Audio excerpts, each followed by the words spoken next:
పురాతన కథల నుండి మనం ఖచ్చితమైన శాస్త్రీయ ఆధారాల వైపు మళ్ళితే ఈ పర్వతం ఏర్పడిన భౌగోళిక వయస్సు నిజంగా మనల్ని ఆశ్చర్యపరుస్తుంది.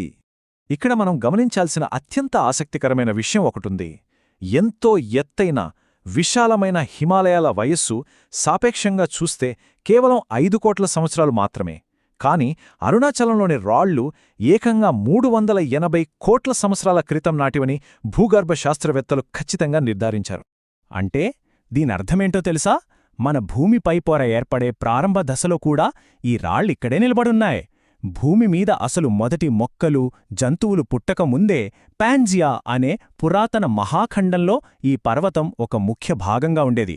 ఇవి కేవలం సామాన్యమైన రాళ్లు కావు, భూమి యొక్క సుదీర్ఘమైన పుట్టుకకు సజీవ సాక్ష్యాలు. ఇప్పుడు ఈ కొండలో దాగి ఉన్న అద్భుతమైన సైన్స్ గురించి, అంటే ఇక్కడున్న అయస్కాంత శక్తి క్షేత్రం గురించి మాట్లాడుకుందాం. ఇక్కడికి వచ్చేవాళ్లు ఎంతో లోతైన ప్రశాంతతను ఎందుకు అనుభవిస్తారో ఇది స్పష్టంగా వివరిస్తుంది. చాలామంది పరిశోధకులు ఏమంటున్నారంటే, ఈ కొండ ఒక సహజశక్తి క్షేత్రంలా లేదా ఎనర్జీ వాటెక్స్లా పనిచేస్తుందట.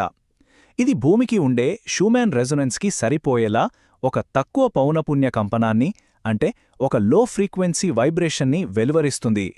ఇది సహజంగానే మన మెదడును చాలా ప్రశాంతపరుస్తుంది. ఇది ప్రాక్టికల్గా ఎలా జరుగుతుందంటే, ఇక్కడి గ్రానైట్ రాళ్లలో ఉండే నిర్దిష్ట ఖనిజాలు మనిషి శరీరంలోని సూక్ష్మ విద్యుదయస్కాంత క్షేత్రంతో కలుస్తాయి. దానివల్ల మన మెదడు చాలా సులభంగా లోతైన ధ్యానస్థితికి చేరుకుంటుంది. అంటే శాస్త్రీయంగా చూసినా సరే ఈ పర్వతం దగ్గర అపారమైన మానసిక ప్రశాంతత ఎందుకు లభిస్తుందో మనకు స్పష్టంగా అర్థమవుతుంది కదా. ఈ శారీరక ప్రయోజనాలకు తోడుగా పురాతన సిద్ధవైద్య గ్రంథాలు ఈ కొండవాలులను ఒక సహజ ఔషధశాలగా వర్ణించాయి.